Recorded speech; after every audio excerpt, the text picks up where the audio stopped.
Leandro, de uns tempos para cá a gente começou a ouvir frequentemente falar de Singularity e da Escola 42, que é a universidade sem professores, sem diploma, sem uma programação. O que a gente pode tirar aqui para o Brasil de lição dessas novidades, desses modelos de universidade? Foi a visita mais impactante que eu tive no Vale do Silício, foi a 42. Eu mandei um e-mail, então a gestão da 42 receberia a gestão da Unisul. E aí a coordenadora perguntou, tá, mas você quer ter uma experiência de 42 de verdade? Então tá aqui o e-mail do aluno, te vira e vai direto com ele.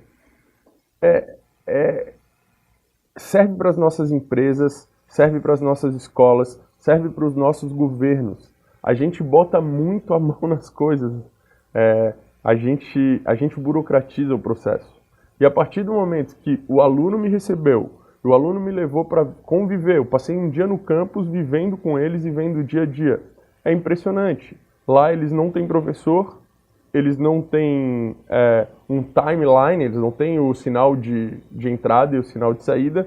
Eles têm desafios, eles têm projetos que eles têm que dar conta. Me parece muito alinhado com o que se fala já dos profissionais do futuro, que a gente vai acabar com as estruturas de trabalho. E sim, nós teremos demanda de emprego, né? Que na verdade nós teremos trabalhos e teremos que dar conta dos nossos projetos, dos jobs. Então, uma escola que ensina o aluno por job e não por um quadro rigoroso de horário, um quadro rigoroso de prova, faz toda a diferença nessa necessidade aí de educação de futuro. E a 42 é do governo, é privada, é do Vale do Silício, é tua, é minha, de quem que é? 42 é uma iniciativa de um empresário, de um empreendedor francês. Ele montou uma escola na França. Essa escola, a França tinha um problema em formar programadores. Entendiam que o MEC da França formava os programadores com um delay em relação às demandas de programação do mercado. A França queria inovar e queria uma metodologia, queria que a formação fosse diferente. Não conseguiam negociar com a educação formal deles, criaram essa escola de formar programadores. São os programadores mais demandados da França. No Vale do Silício abriu essa necessidade por programadores.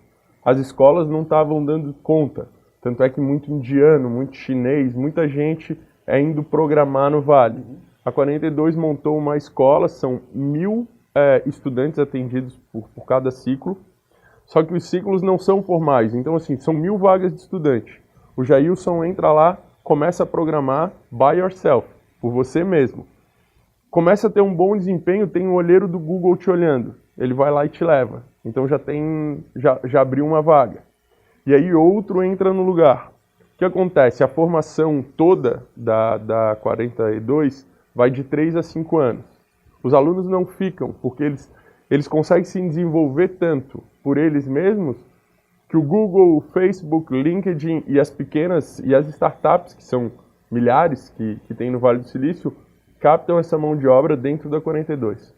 Você acredita que o estudante tem competência para administrar o ciclo de aprendizado naquilo que ele acha que é a formação necessária que o mercado quer dele? Ele tem? É daí que vem o conceito de educação gamificada.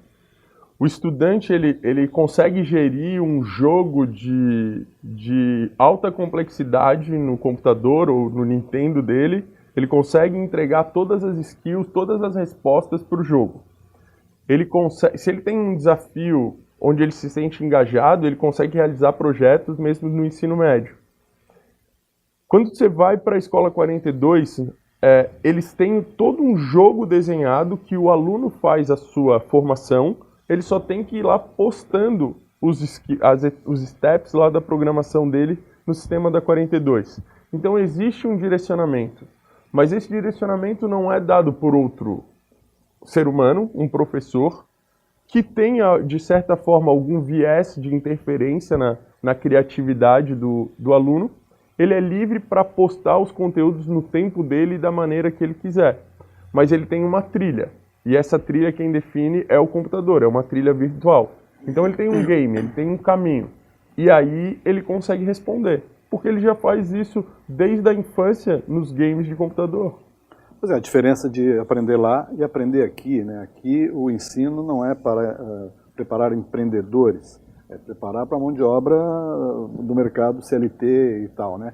Como é que a Unisul enxerga esse desafio, ou esse conceito de que a universidade tem que preparar o jovem para a vida e não para o trabalho? Como é que vocês olham isso?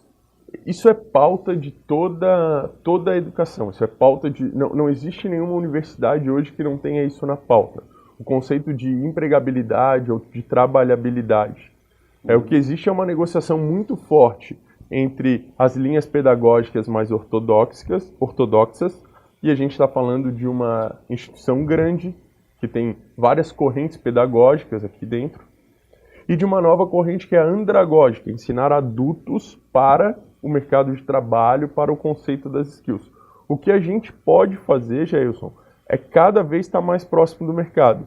Mesmo quando a gente vem bater um papo sobre educação para profissionais de mercado, a gente está, de certa forma, criando a cultura que a interface entre mercado e empresa, entre empresa e escola, mercado e escola, ela tem que tem que ser uma via de mão dupla e as portas têm que estarem sempre abertas.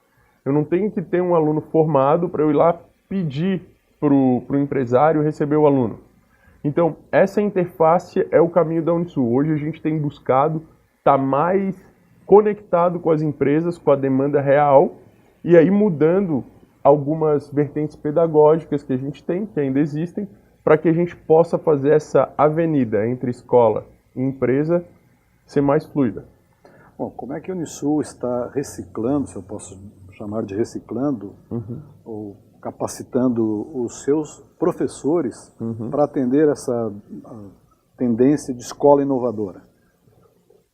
Todo começo do ano, todo começo de semestre, nós temos um programa que se chama ProFoco, que é justamente para a gente poder focar no desenvolvimento do semestre.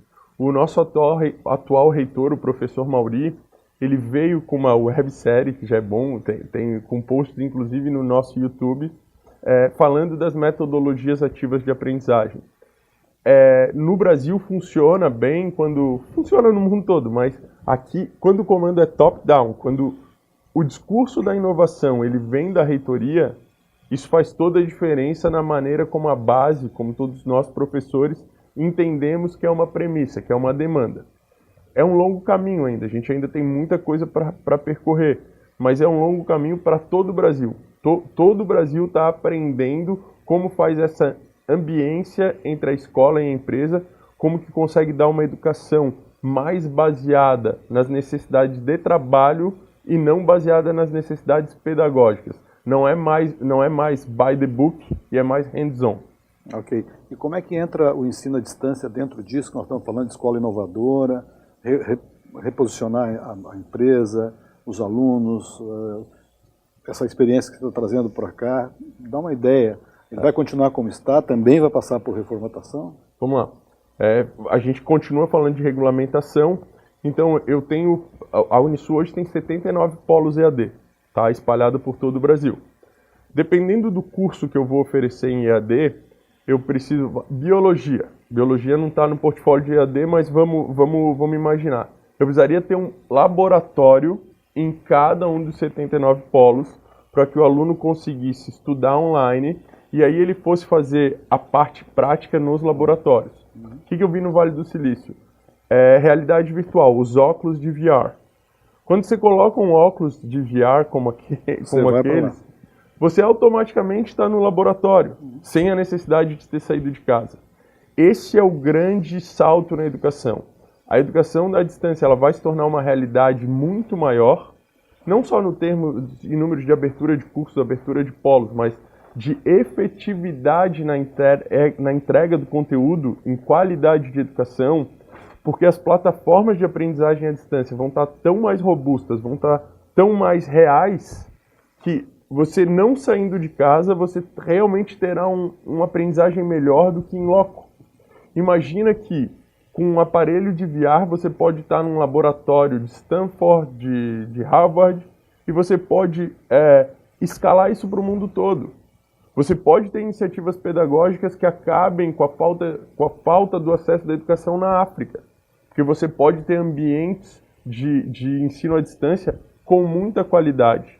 A grande questão, e que se fala lá nos Estados Unidos, é o ensino à distância vai ter espaço. Se a gente conseguir fazer alguma coisa easy and fun, o aluno ele tem que se divertir, tem que ter prazer e ele tem que conseguir entender aquilo como orgânico, parte da vida dele.